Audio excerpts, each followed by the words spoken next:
Indonesia sekarang yang brandingnya demikian kuat. Ya, Di TikTok, di YouTube, di IG. Kan orang banyak bilang, wah ini gubernur ini ngantor apa enggak? Sebenarnya gubernur ini ngantor enggak sih? ya. Kantornya gubernur itu ada di Jawa Barat, di 27 kabupaten kota. Jadi dia tidak stay di kantor. Ya, ini salah satu saja. Ah, Ya, di Balai Pakuan itu salah satu. salah satu. Karena ada kantor lainnya. Oke. Ada kantor gubernur wilayah timur di Cirebon. Cirebon. Ya, Oke. ada kantor gubernur wilayah Priangan. Oke. Ya, itu di sini. Di sini. Ya, Di- kemudian di Bandung. Di Bandung. Oke. Ada Balai Pakuan. Balai Ada Pakuan. kantor gubernur wilayah utara, Oke. yaitu di Purwakarta. Ada lagi. Ada, kemudian ada kantor gubernur wilayah barat di Bogor. Di Bogor. Ya, Memang Jawa Barat itu ya, provinsi saya pikir terluas juga ya. terluas. Terluas. 35.000 km persegi. 35.000 km persegi, populasinya terbanyak 50 juta. 50 juta.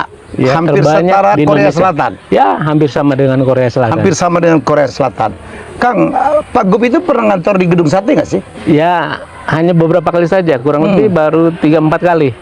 Oh gitu. Ya. Jadi memang beliau ini keliling tiap hari. Ya, sekarang hampir 100 hari, nanti tanggal 30 Mei. 30 Mei. Jadi selama 3 bulan beliau ngantor di 27 kabupaten kota. Ya, biasanya standby-nya di kantor gubernur yang dulunya ex presidenan, termasuk tadi kantor gubernur wilayah selatan, dan itu ada di Garut. Jadi tiap hari dia keliling 5. gitu? Ya, keliling. On Ada the spot. koordinasi nggak dengan Sekda, Kang? Ada. Setiap hari beliau Jadi memberikan bukan dia arahan. seenaknya gitu nggak Jadi ya? tidak. Bahkan satu hari bisa sampai 10 kali nelpon sekda. Koordinasi? Iya, itu hanya sama sekda saja. Oke. Belum sama asisten, belum sama kepala dinas. Karena bagaimanapun juga beliau adalah pengambil keputusan. Ya. Decision maker. Ya. Dan sebelum mengambil keputusan, beliau melakukan cek, recheck, cross check. Ya. Termasuk ke saya, ke sekda. Ke Sekda. Ya. Akan orang ngeri nih ya. Ngasih uang, masuk ke sana, masuk ke sini gitu. Orang tuh ngeri, wah jangan-jangan melanggar aturan nih, Kang. Pak Gubernur itu sangat respect dengan regulasi. Ya. Ya, sangat respect dengan administrasi. Ya. Makanya cek recheck cross check ke kami dan jajaran di Oke. birokrasi pemerintahan, baru beliau ngambil keputusan. Ya. Jadi behind the scene, di belakang layar itu ada proses administrasi, ada proses pemerintahan, ada proses birokrasi. Hanya bedanya kami harus melakukannya secara cepat. Oke. Gitu. Wah, ini saya kebayang sekdanya potak-panting. Kalau dalam public policy, Iya. ya itu kan ada ada formulasi kebijakan, Ya. ada implementasi kebijakan, ada evaluasi kebijakan, Oke. dan semuanya ditempuh. Misalnya dalam formulasi kebijakan, Ya. itu kan ada identifikasi masalah, Ya. kemudian ada agenda setting, Oke. ada perumusan solusi. Oke. Nah, itu dilakukan secara cepat dalam satu kesatuan waktu di lapangan. Itu bedanya. Oke. Biasanya dalam identifikasi masalah perlu 1, 2, 3 kali rapat. Jadi dalam formulasi kebijakan bisa sampai 9 kali rapat. Oke. Nah, kalau dengan Pak Gubernur bisa 1 kali. Karena kita lakukannya langsung di lapangan. Beliau ada di tengah-tengah masyarakat. Kan bagus tuh.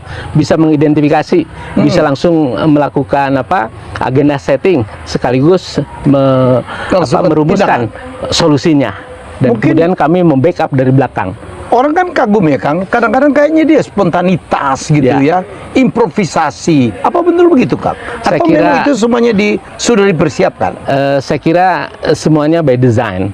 Tapi beliau memang berpikir cepat sehingga kami pun melakukan By design rumusan. maksudnya apa yang didesain? Karena semuanya kan berangkat dari tujuan utama. Dan tujuan utama beliau dan tentu kita semua birokrasi pemerintahan dan warga Jawa Barat adalah mewujudkan Jawa Barat istimewa. Oke. Tahun 2029. Oke. Itu adalah vision, dan visi ini kan di breakdown ke dalam 4 Ya. misi. Hmm. Dan kemudian di dalamnya ada program kegiatan begitu. Ya. Dan beliau melaksanakan berbagai kegiatan, tentu itu bahu membahu bersama birokrasi, dan tentu kami juga membersamai beliau di lapangan, terutama yang teknis ya, kepala dinas terkait OPD terkait begitu. Jadi apa yang dilakukan adalah menyelesaikan masalah dalam kerangka program, dalam kerangka pencapaian visi Jawa Barat Istimewa. Jadi nggak ada ya aturan yang dilanggar ya, Kang? Nggak ada. Nggak ada. Karena Pak Gubernur biasanya meminta kami melakukan kaji cepat. Kaji cepat? Iya, jadi kami melakukan cek. Jadi bukannya dia... Ya tidak. Tidak. Walaupun kan beliau kan kesannya aja. pengalamannya kan luar biasa ya. Berapa kali jadi anggota DPRD, pernah jadi wakil bupati, pernah jadi bupati 2 kali, pernah jadi anggota DPR. Saya pikir dia ngelotok dengan aturan-aturan ya kan. Beliau kan bukan hanya punya knowledge ya, kekuatan beliau ada di experience, ada di pengalaman. Beliau 10 tahun jadi bupati, kemudian pernah jadi anggota DPRD di kabupaten, dan terakhir sebelum jadi gubernur beliau kan anggota DPR. Jadi tahu persis keadaan Jawa Barat. Bahkan Pak Helmi ya, tahun 2012 itu saya tugas sebagai kepala dinas pendidikan di Sumedang. Kepala dinas. Dan beliau itu keliling ke sekolah-sekolah SMA, SMK di Sumedang, bisa dibayangkan. Padahal di Purwakarta. Dalam kapasitas sebagai Bupati Purwakarta, tapi bisa-bisanya begitu berkunjung dan kemudian silaturahmi memberikan motivasi kepada anak-anak SMA, SMK. Saya sendiri sampai geleng-geleng kepala. Enggak offside itu. Kira hal yang wajar. Siapapun kan bisa memberikan motivasi, inspirasi. Beliau kan Purwakarta kan? Iya. Tapi kan memberikan motivasi, inspirasi bisa lintas wilayah. Kebetulan saya kepala dinas dan saya membantu memfasilitasi beliau. Kang, yang ini orang gatel nih Kang. Kadang-kadang dia bagi duit. Ada kemarin mau dikasih 25 juta. Itu kan di anggarannya kan pasti nggak ada ya Kang? Iya. Ngasih apa supaya orang libur nih, gajimu 1 minggu gitu. Itu uangnya dari mana Kang? Kalau yang spontan, banyak ya, yang spontan itu beliau keluar dari dompet sendiri. Uang pribadi? Saya menyaksikan langsung. Dari mana uang? Iya. Beliau kan sebagai konten kreator juga, ada rezeki tersendiri, dan rezekinya itu dikembalikan ke masyarakat. Itu yang membuat kami salut lah, apresiasi ke beliau, sehingga pola kepemimpinannya ini bisa terolong ya. Apabila hal-hal teknis misalnya, contoh ya terakhir, setelah silaturahmi Idul Fitri, saya diajak satu mobil dengan beliau. Kemudian kami keluar dari Gedung Sate. Pada saat di pasar, beliau melihat itu banyak sampah di pinggir jalan, dan beliau turun spontan itu. Bukan pencitraan, spontan. Memang faktanya ada sampah, dan beliau menugaskan kami Pasekda dalam hitungan menit. Ya, petugas dari Gedung Sate kurang lebih ada 100 orang. Itu tolong kerahkan ke sini, kita bersihkan. Ya, saat itu juga. Kemudian beliau melihat di trotoar itu ada para pedagang. Ya, kemudian beliau tanya, ibu berjualan di sini tahu nggak? Ibu berjualan di tanah negara, ibu berjualan di area publik. Ya Pak, saya paham. Gimana kalau ibu bongkar? Atau harus dibantu oleh kamu dibongkar? Si ibunya kan sadar beliau melanggar ya, si ibu itu, tapi rasanya berat gitu kalau harus dibongkar. Akhirnya langsung sama Pak Gubernur langsung ditantang, bongkar sekarang dan saya kasih ibu untuk untuk ganti rugi. Kompensasinya. Itu dari pribadi beliau, dikasih 5 juta. Itu uang pribadi? Uang pribadi. Uang essence tadi? Langsung dikasih stimulus 5 juta, dan si ibu itu dengan senang hati, langsung Pak Gubernur, kami bongkar sekarang. Bahkan yang di sampingnya itu minta dibongkar juga. Kapan yang punya kami dibongkar? Saya kira tidak ada persoalan. Jadi ini pertanyaan banyak orang ya, dipikir itu uang anggaran gitu. Nggak ada Kang ya? Tidak, itu uang pribadi beliau. Nah, apabila kegiatan pembongkarannya dalam skala yang cukup besar, biasanya beliau minta cek recek, mungkin tidak dari APBD, ada tidak anggarannya. Kalau tidak ada, biasanya mencoba mencari CSR begitu. Yang spontan biasanya dari pribadi beliau, tapi yang terstruktur, yang memang skalanya lebih luas, kami coba sinergikan dengan anggaran yang ada di APBD atau dari CSR. Kang, beliau ini kan spontan banget ya, dia melihat kejadian terus dia langsung bertindak. Ada nggak pernah Kang bahwa ternyata tuh aturannya itu nggak ada dan sehingga Akang, Sekda gitu dan tim gitu harus membuat aturannya? Ada nggak kemungkinan terjadi? Sebetulnya di pemerintahan itu ada hukum tertinggi. Ya, hukum tertinggi di pemerintahan namanya Salus Populis Suprema Lex Esto. Hukum tertinggi adalah kepentingan masyarakat, hukum tertinggi adalah keselamatan masyarakat, dan beliau melakukan apapun ya selama untuk kepentingan masyarakat, selama untuk keselamatan masyarakat. Misalnya terkait dengan penanganan di Kali Bekasi, ya beliau mencoba mengedukasi masyarakat untuk melakukan pembongkaran secara secara sadar begitu, dan dibantu oleh petugas karena di sepanjang kiri kanan Kali Bekasi itu adalah tanah negara, ya, dan kemudian ada yang spontan oleh beliau langsung diberikan kompensasi, dan kemudian sebagiannya lagi kami rencanakan di APBD, dan kemudian ada juga yang dari CSR, begitu. Kang Herman, kalau harus menyebutkan peran Akang untuk membackup KDM itu apa Kang yang dilakukan oleh Sekda? Ya, tugas Sekda adalah membantu merumuskan kebijakan, kemudian mengkoordinasikan pelaksanaan kebijakan dan melakukan evaluasi. Beliau masih minta bantuan orang, Sekda dan tim gitu, untuk merumuskan kebijakan. Sebelum beliau mengeksekusi satu kebijakan, lazimnya beliau feedback dulu ke belakang ya, ke kami, dan beliau meminta Pak Sekda siapkan surat edarannya, Pak Sekda siapkan keputusan gubernurnya, Pak Sekda siapkan peraturan gubernurnya, dan jadi kami beliau tuh langsung sangat memperhatikan yang begitu. Oh, sangat. Hampir setiap hari. Bisa dilihat hari ini saja tidak kurang 6 kali Pak Gubernur kontak Sekda. Hari ini saja. Hari ini saja. Pagi-pagi.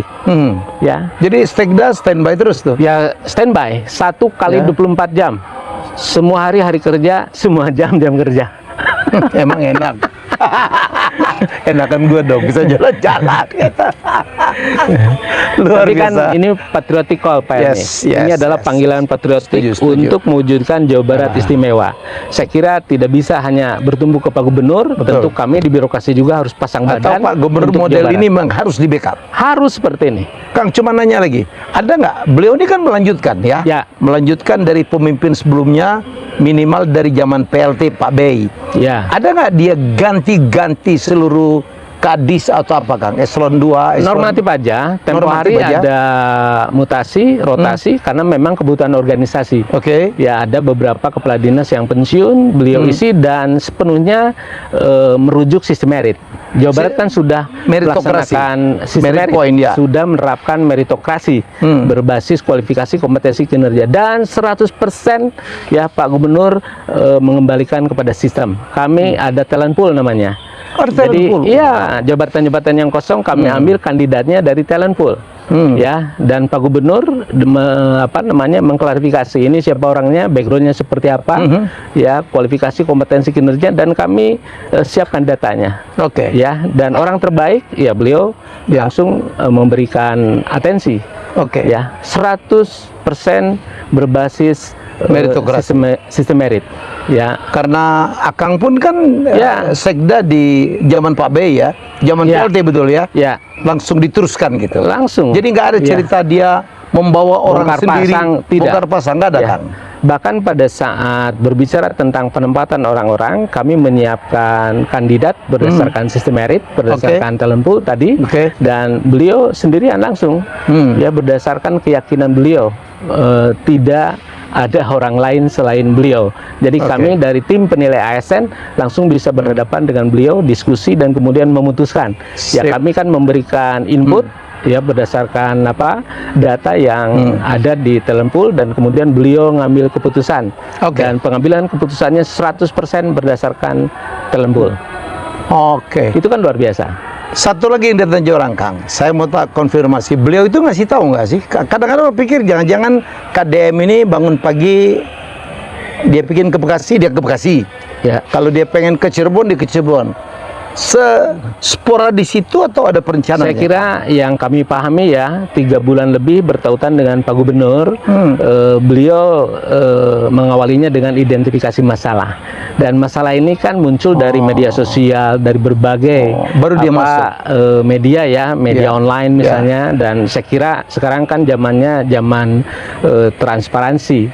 Setiap hari berbagai kejadian di 27 kabupaten kota, bahkan di 627 kecamatan, bahkan di 5.311 desa kan langsung muncul di media sosial.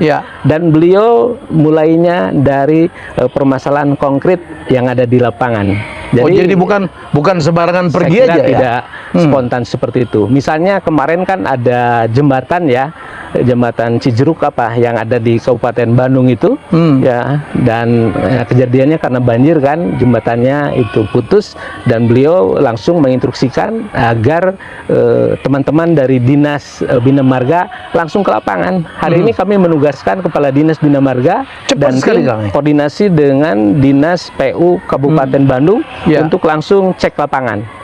Dan beliau tadi sudah memberikan arahan, Pak Sekda secepatnya antisipasi apakah dari BTT kalau memang sangat darurat, atau nanti kami usulkan di perubahan. Ini kan cepat sekali, ya, hanya dalam waktu 1 kali 24 jam setelah kejadian beliau langsung memberikan arahan. Kemudian di Sumedang tempo hari ya, beberapa hari yang lalu ada yang meninggal, pawang ular itu, dia bermain ular yang kemudian dipatuk. Dan kemarin Pak Gubernur memberikan direktif, Pak Sekda tolong rumuskan surat edaran ya, agar lagi pawang ular, tidak menyalahgunakan begitu satwa liar untuk permainan tanpa izin, tanpa rekomendasi dari pihak berwenang. Ini sedang kami finalisasi. Ya, saya terbaca running text. KDM melarang pawang ular. Itu kami siapkan surat edarannya. Sangat cepat. Beliau kan berpikir cepat, dan kecepatan berpikir beliau ini tidak lepas dari hadirnya hati beliau ya untuk kepentingan Jawa Barat. Ya, ini kan spiritualitas Pak Helmi, spiritualitas pemerintahan. Kami sendiri birokrasi kalau tanpa hati kan capek. Mungkin tertolong juga karena beliau lajangnya. Ya, saya kira yang paling utama panggilan jiwa lah untuk Jawa Barat. Karena bagaimanapun juga kita lahir di Jawa Barat, besar di Jawa Barat, sekolah Jawa Barat, nanti menutup mata di Jawa Barat, sebuah kewajiban apalagi kami aparatur negara untuk memberikan yang terbaik. Pak Gubernur memberikan contoh, dan tentu kami untuk menindaklanjutinya. Gitu. Baik ya, dengar. Saya datang jauh-jauh dari Jakarta ke sini, ya, jadi hanya untuk mengklarifikasi. Ini saya juga mau ngomong dengan Kadis lah, kalau Sekda, ya oke lah, saya tahu beliau dari dulu itu petarung dan pekerja keras. Ya, saya kan kerja kan nggak Sekda doang. Ya, kita sama-sama timbuk. Ya, saya pengen tahu juga, Kang, mungkin saya bisa dipanggilkan gitu, mungkin Kadis Kesehatan, karena saya tuh ini banget ya. Nah, nanti Kasan Sadikin, ini nanti Kasan Sadikin. Cepet banget gitu. Jadi kesannya seperti spontan. Saya kira wajar sekali. Tapi di balik itu sebetulnya ada kami lakukan perencanaan, kami lakukan pengorganisasian, baru pengambilan keputusan, eksekusi, kemudian evaluasi. Tetapi semuanya dilakukan secara cepat. Ya, dan di balik layar ini kan tidak usah koar-koar. Yang penting pengambilan keputusannya efektif. Misalnya yang kemarin, yang anak-anak kita tuh, yang SMA SMK, anak-anak hebat yang mungkin punya dinamika sosial ya, terpapar persoalan sosial, kita kirimkan ke Dodik Bela Negara untuk mengikuti pendidikan karakter selama 3 minggu. Orang kan nyangkanya spontan, ya, anak-anak tawuran dan sebagainya, langsung bawa ke barak. Saya kira tidak demikian. Kami lakukan kaji cepat PLMI. Kami siapkan desainnya. Standar kompetensi lulusannya, kami identifikasi. Kami siapkan juga standar isinya, kurikulumnya. Kami siapkan standar prosesnya, kemudian standar untuk pelatih, untuk pembina, untuk pendidiknya. Kemudian standar biayanya, standar sarana prasarana, standar pengolahannya. Walaupun hanya 3 minggu, kami siapkan desainnya. Orang kan tidak paham itu. Ya, dan kami bangun MOU. Mulai dengan Pak Kasat, Pak Gubernur dengan Pak Kasat, kemudian jajaran Pemda Provinsi Jawa Barat dengan Pak Pangdam, kemudian di breakdown ke Rindam, di breakdown lagi ke Dodik Bela Negara, baru operasional. Tapi semua kami lakukan secara cepat. Dan saya tuh menangis ya waktu Ya. Pak Gub yang teriak-teriak ya. Ya. Yang di depan anak itu baru 2 hari udah berubahnya luar biasa. Ada yang mencium kaki ibunya. Dan jangan salah Pak Helmi, kami siapkan juga tim psikolog klinis, bayangkan. Program formal aja belum tentu di backup oleh para ahli. Psikolog klinis, ya dari Ikatan Psikolog Klinis Indonesia, mulai dari Jakarta Ya, sampai walaupun yang Jawa Barat. banyak yang mengusik gitu. Ya nggak apa-apa. Nggak apa-apa. Tapi yang membantu banyak sekali. Banyak. Di saya Kang udah nitipin, Kang, saya punya training 1 tahun, saya kasih gratis tuh 100 orang, tolong sampaikan ke KDM, udah banyak Kang. Jadi saya pikir inilah program aspirasi. Ya. Karena beliau juga nggak mungkin bisa mengerjakan semuanya. Ya. Betul ya Kang? Ya. Ya, itu diharapkan partisipasi masyarakat. Ya. Jadi sekarang eranya Pak Helmi tadi kolaborasi ya, dan Ya. Pak Gubernur membuktikan dengan Ya. kolaborasi dengan berbagai pihak luar Oke. biasa. Dan yang kedua akselerasi. Memang sekarang harus bergerak cepat. The fast is the slow. Yang cepat itu bisa menekan yang lambat. Jadi kita tidak boleh lambat sekarang. Oke. Lebih baik cepat salah kemudian kita Koreksi. lakukan perbaikan, Ya. learning by doing, daripada kita tidak bertindak. Oke. Kita akan kehilangan momentum. Oke. Ya, ini kan Momentum. pertarungan. Hmm. Ini era bonus Demografi. demografi. Ya. Kalau kita tidak melangkah, kita tidak eksekusi, tidak berani ngambil Kita akan kehilangan keputusan, juga. kita akan kehilangan Setuju, momentum. saya setuju. Ya. Jangan lupa Memang sekarang- di dalamnya ada risiko. Jangan lupa ya, bonus demografi itu juga tidak akan lama. Ya, dong. tidak lama. Akan Ini sangat anaknya berapa? terbatas. Ya, Anaknya berapa? 2. 2. Ya. Oh, ini pas lah. Tidak mengakibatkan penambahan atau penunduan populasi dari 2 jadi 2. Saya 4 Kang. Oh, Tapi anak-anak sekarang anaknya rata-rata 1. Iya. Anak milenial gitu. Ya. Jadi siapa bilang kita akan menikmati terus-menerus Iya. bonus demografi? Maka do it now. Iya. Makanya pada saat anak-anak ada dinamika, mereka harus cepat-cepat dikalibrasi. Pasti, iya. Makanya langsung dilaksanakan pendidikan karakter. Kalau Pak ada- Gubernur terus terang, menyampaikan pendidikan kebangsaan. Kalau selama ini ada yang mestinya tugas dia melakukan itu dan teriak-teriak tidak setuju, anak-anak bilang di netizen ya, yang komen, lu selama ini ngapain aja? Ya. Ini tidak mungkin dilakukan kalau lu perform, Ya. apapun namanya itu. Ya, faktanya kan tidak Ya, ada yang ya, melakukan, dan tidak. sekarang langsung dieksekusi, dan hasilnya bisa kita lihat kemarin. Puncaknya pada saat Hari Kebangkitan Nasional tanggal 20 Mei tempo hari. Tempo Kita hari. menyaksikan anak-anak yang biasanya di jalanan, tawuran dan sebagainya, mereka menjadi petugas upacara, mereka melaksanakan defile, ada 6 peloton dan semuanya tampil top markotop. Luar biasa. 3 minggu. Ya memang kami juga sadar itu tidak menyelesaikan persoalan secara secara fundamental. Tapi Ya. paling tidak kalau anak-anak sakit minimal demamnya turun aja dulu. Oke. Ya tentu Oke. berikutnya harus ada terapi secara bertahap dan harus Ya. melibatkan semua pihak, keluarga, guru, masyarakat, Ya. semua Ya. pihak membau, Oke. termasuk Pemda provinsi, Pemda kabupaten kota, semuanya harus terlibat. Nah, Ya. Pak Gubernur ini memantik, ini hanya entry point saja. Yang penting demamnya turun begitu. Dan Dan kalau kita senang juga berapa daerah udah mulai niru juga ya. yang lain-lainnya Jadi, kan bisa. nggak ada salahnya juga ke sesuatu Nggak ada yang baik. salahnya. Lain analisis kesehatan, ada juga analisis psikologi. Oke. Dan kami tahu profil dari 273 anak-anak ini. Oke. Ya, persoalannya apa dan treatmentnya seperti apa. Dodik itu kan sangat terbatas, hanya 3 minggu. Tapi paling tidak ada aktivasi. Ya. Bagaimana mereka mencintai negaranya, bagaimana mereka punya wawasan kebangsaan, bagaimana mereka punya spirit untuk bela negara. Itu kan Ya. aktivasi. Berikutnya mari kita kawal sama-sama Ya. agar mereka menjadi orang-orang hebat. Dan saya yakin bisa. Oke Kang. Saya Kalau kira dengan, itu. dengan Akang sih saya udah tahu lama. Boleh nggak Kang diundang salah satu kadis ya Kang? Ya, ada salah Untuk saya satu bicara, kadis untuk yang testimoni juga. setiap hari standby begitu, 1 Standby. kali 24 jam. Kalau saya telepon pagi, siang, malam, demikian juga Pak Gubernur. Kalau kontak beliau selalu standby. Namanya Bu Vini, Bu Vini, ya Kepala Dinas Kesehatan. Kesehatan. Ya, Ya, ini juga. Oke, Bu Vini. Wah, Kepala Dinas Kesehatan, Assalamualaikum. Dr. Vini. Siapa? Vini, Suvini bukan? Bukan Adiani Dewi, Pak. Orang Sunda mau begitu. Orang Bandung asli ya Bu. Asli, Pak. Oh. Alhamdulillah. Jadi jabatan sekarang Kepala Dinas Kesehatan Provinsi Jawa Barat. Jabatnya dari zaman siapa Kadiskesnya? Kebetulan Pak RK. Oke. Zaman Pak RK. Ya. Pak Ridwan Kamil. Oh, udah cukup lama. Jadi begitu ada penggantian berapa PLT, kemudian gubernur yang baru, Ibu tetap dikasih amanah. Betul. Hebat atuh. Iya. Bu, repot Pak. nggak jadi Kadiskesnya KDM? Karena kami dari awal sudah berkomitmen Ya. bahwa Pak KDM itu dari awal sudah bilang, Ibu kerja dengan saya pasti capek. Karena saya betul-betul kerja Ibu tuh harus dirasakan langsung oleh masyarakat.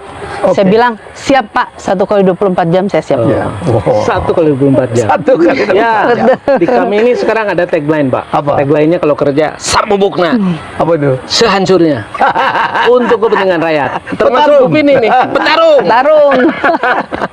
Suami nggak marah gitu, Bu? Enggak Pak, Alhamdulillah. Oke, Karena dukung suami. sangat mendukung. Ya. Ibu pernah kerja sampai jam berapa gitu? Dipanggil apa gimana gitu?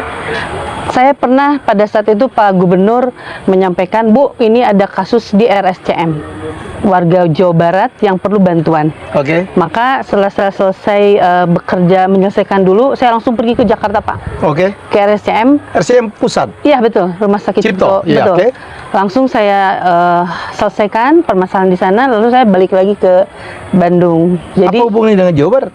karena pasien tersebut pasien Jawa Barat. Oh, oke. Jadi Bapak Terus? ingin di mana pasien tersebut dibantu. Bapak itu seorang yang detail, Pak Helmi. Jadi selain beliau melihat bagaimana untuk pembiayaan kesehatannya, Oke. juga kebutuhan hidup sehari-harinya. Ya Allah. Jadi saya itu datang ke sana untuk permasalahannya ada apa. Ketika misalnya saya sampaikan ke Pak Gub bahwa Pak, alhamdulillah pembiayaan untuk operasi dan sebagainya ditanggung BPJS. Jadi saya datang ke RSCM menanyakan Oke. sampai hal tersebut. Bagaimana dengan rencana pengobatan, lalu bagaimana pembiayaan apa yang tidak di cover oleh BPJS ya. Dan kemudian saya juga melihat bagaimana keseharian untuk pasien tersebut. Kan Pak anaknya sakit kan ibu bapaknya pasti perlu makan ya Pak selama Betul. di RSCM. Nah itu pun sampai diperhatikan oleh Bapak.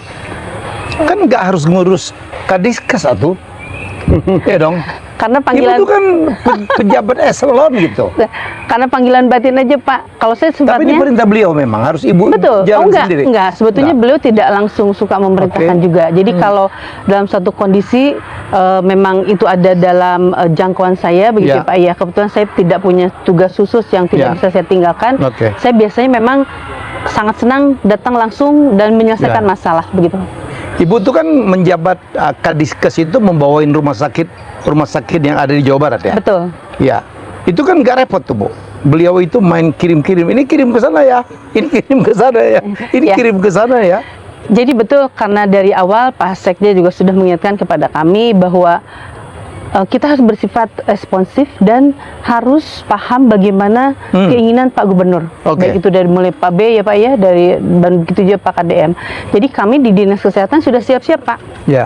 Kami sudah berkoordinasi dengan semua rumah sakit, berkoordinasi dengan semua kota kabupaten, membangun kebijakan-kebijakan, Ya. membuat pergub Pak, menyiapkan beberapa anggaran yang kami siapkan, dan kalau tidak ada di anggaran APBD kami siapkan charity ya, atau dari Basnas misalnya. Jadi sudah kami buat sebuah Oh, termasuk pembiayanya pun dipikirin. betul Pak. Jadi kami buat karena ada ketentuan-ketentuan yang memang kadang tadi begitu misalnya Bapak menyampaikan, Bu ini ada kasus yang selesaikan, maka saya sampaikan kepada teman-teman. Jadi ada timnya juga Pak. Ya. Tim yang menyelesaikan BPJS, tim yang menyelesaikan perawatannya, Oh, tim beliau yang bentuk tim. Oke. Betul. Ibu yang bentuk tim. Saya. Mohon. Dan biasanya Pak Gub juga itu Pak sampai, Bu sehari-harinya saya yang tanggung ya, saya Pribadi. betul pribadi. Dari uang AdSense itu. Dari betul, dan beliau transfer langsung, beliau sampaikan bukti transferannya ke saya sampaikan lagi ke pasiennya, ini dari Pak Gub ya gitu, karena Bapak kadang-kadang jangan nulis nama Pak Gubnya. Jadi berlapis Gitu. Pak Helmi. Pertama dari beliau langsung, baru kami cek di APBD. Kalau APBD tidak ada, kami cek dari kementerian misalnya, kami cek kabupaten kota, kemudian CSR, ada Basnas dan partisipasi masyarakat. BPJS termasuk ya. Iya, termasuk Masuk. BPJS. Jadi sumber pendanaan itu bisa dari mana-mana. Yang penting Selesai. masalah bisa diselesaikan. Bu, tindakan separah apa yang pernah dilakukan oleh Ibu di zaman KDM, Bu? Pernah membantu apa gitu, operasi apa? Oh yang ini pemisahan anak kembar. Kembar dempet. Kembar dempet, betul. Oke. Alhamdulillah ini masih dirawat Ini putranya semua Sumedang ya? di RSAS dari Tasikmalaya. Dari Tasikmalaya. Betul. Jadi pada saat itu Bapak berinisiatif untuk membayar secara pribadi. Seluruhnya. Bu, betul. Bu, tolong koordinasikan pasien ini, saya yang bayar proses pengobatannya, gitu Pak. Nah, tapi kan secara institusi kita juga tadi ya, begitu saya tanya kepada RSAS berapa harga seluruh pembiayaannya 1,3 miliar. Saya juga kaget ya Pak ya. Iya, oke. Wah, kata saya tuh. Akhirnya saya berembuk, begitu saya lapor kepada Pak Sekda, tadinya kami akan atasi. Tapi Bapak ternyata mengadakan pendekatan ke Pak Menteri, begitu ya. Kami juga sampai mengadakan Zoom dengan RSAS. Ujung-ujungnya adalah pembiayaan ditanggung oleh RSAS. Jadi koordinasi kolaborasi antara Bapak dengan Pak Menkes, kan RSAS itu Kementerian Kesehatan. Dan alhamdulillah berhasil dioperasi. Dan sekarang sudah sehat keduanya. Oh, berhasil? Betul ya, baru hari Rabu 2 minggu yang lalu dioperasi. Sampai seperti itunya. Dan masih banyak kasus sebetulnya Pak ya. Seperti misalnya pada saat ada seorang korban kekerasan, ya itu betul-betul Bapak, Bu pokoknya bereskan ya, nanti pembiayaan itu biar saya yang bayarnya, gitu Pak. Sampai seperti itu Bapak itu selalu dalam setiap kesempatan. Dan ketika kita sampaikan lapor ke Bapak, Pak, kami ternyata sudah ada untuk pembiayaan ABCD misalnya. Alhamdulillah sampai sekarang dilakukan. Kaget nggak Bu punya atasan kayak gini Bu? Sebetulnya memang mungkin karena kami di kesehatan itu sudah dari awal paham ya bahwa Bapak seperti itu. Jadi kami sih semangat aja Pak. Ya karena memang senang saja Pak karena bukan kok jadi banyak nih enggak, saya. Pak, enggak. Alhamdulillah karena beliau juga mendukung. Ya beliau memberikan bantuan juga seperti tadi yang tadinya harusnya kami tadinya berpikir ke Pak Sekda, Pak bisa lewat dana BTT gitu. Ternyata beliau dan bantuan tidak terduga. Bantuan belanja tidak terduga. Oke. BTT. Anggaran ada porsinya. Kalau ada hal yang tidak terduga bisa menggunakan dana itu. Nah, tapi Bapak juga ternyata tadi mencari solusi dengan caranya dia koordinasi dengan Kementerian Kesehatan, betul. Ujungnya adalah diselesaikan oleh RSAS begitu. Jadi kami pun melihat Pak Sekda semangat, Pak Gubernur semangat, ya kami kan sebagai pembantunya harus semangat juga. Oke. Pernah ditegur Pak KDM? Biasa sih Pak. Tapi sepertinya mah alhamdulillah Pak. Alhamdulillah saya ditegur Bapak rasanya belum pernah sih kalau saya. Pak Sekda? Iya pernah terutama terkait dengan kecepatan. Ya, beliau memang kecepatannya di atas rata-rata. Pak Sekda ini masih kalah cepat? Iya. Perasaan kemarin waktu saya paling cepat. Paling cepat. Ternyata Pak KDM lebih cepat. Dulu di kementerian juga paling cepat rasanya. Alhamdulillah. Dan kita belajar banyak dari beliau. Pak Helmi, kenapa kita harus cepat? Karena kita berpacu dengan waktu. Kita punya masalah pengangguran, kita punya masalah kemiskinan. Pengangguran paling besar itu Jawa Barat ya? Salah satunya Jawa Barat. Pengangguran kami di 6,75%. Ya, kemiskinan kami di angka 7,08%. Padahal ada 200.000 perusahaan di Jawa Barat ya. Pengangguran tetap banyak. Kan penduduknya banyak 50 juta lebih. Ya, makanya dari sisi kuantitatif ya Jawa Barat konsekuensi cukup tinggi baik pengangguran maupun kemiskinan. Dan ini PR yang harus kami selesaikan. Jadi sebelum Pak KDM memimpin, kondisi Jawa Barat terutama terkait dengan kesejahteraan memang relatif tertinggal. Dan sekarang beliau berpacu dengan waktu. 5 tahun kan waktu yang tidak terlalu lama. Kalau tidak kecepatan seperti ini, ya berat ya Jawa Barat untuk bisa melompat. Karena Pak Gubernur dan tentu komitmen kami semua, tahun 2029 Jawa Barat terus menjadi provinsi termaju dan tidak ada cara lain kecuali kami harus melangkah cepat bahkan melompat. Yang penting kan selamat. Dan yang menjadi kunci kami Pak Helmi, karena kita berbicara kecepatan, di sana ada risiko. Pak Gubernur meminta kami untuk tidak ada mens rea, tidak ada niat jahat. Lain-lain kan masalah administrasi. Ya kami lebih baik mengambil risiko administrasi daripada harus mengorbankan kepentingan masyarakat. Itu kan pilihan. Dan itulah esensi pengambilan keputusan. Oke, terima kasih Kang Sekda. Terima kasih Ibu Dr. Vini Sufini. Oke, jadi semoga dengan apa, dan saya lucu juga, beliau kadang-kadang ada video yang menyerang tapi komennya membela semua gitu. Jadi mari kita mau mengakui ada sesuatu kemajuan gitu.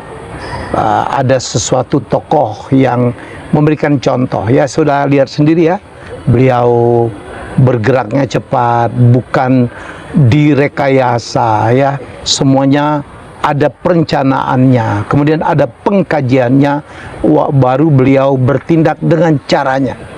Ya, jadi saya pikir kenapa dia di videoin, karena supaya orang tahu, supaya menjadi inspirasi. Saya juga melihat ada beberapa kota yang lain, daerah yang lain udah mulai meniru. Saya lihat mungkin Bengkulu ya, mungkin juga kota Palembang ya, wali kota Palembang juga mencanangkan hal yang sama. Bagaimana kita mendidik anak, bagaimana kita mengatasi masalah kesehatan, bagaimana kita mengatasi masalah lingkungan ya. Jadi menurut saya mari kita berhentilah untuk mencemoohkan orang yang berbuat baik. Setuju dong ya. Jadi mari boleh kita berbeda, tetapi tidak harus dengan menghambat orang untuk berbuat baik ya. Jadi itu saja podcast saya. Saya segera balik lagi atau nikmatin Bandung dulu ya Kang ya. Ya, kita akan ngopi-ngopi, udaranya dingin banget. Inilah yang paling mahal dari kota Bandung. Kita jumpa lagi dengan tamu hebat saya selanjutnya. Bye bye.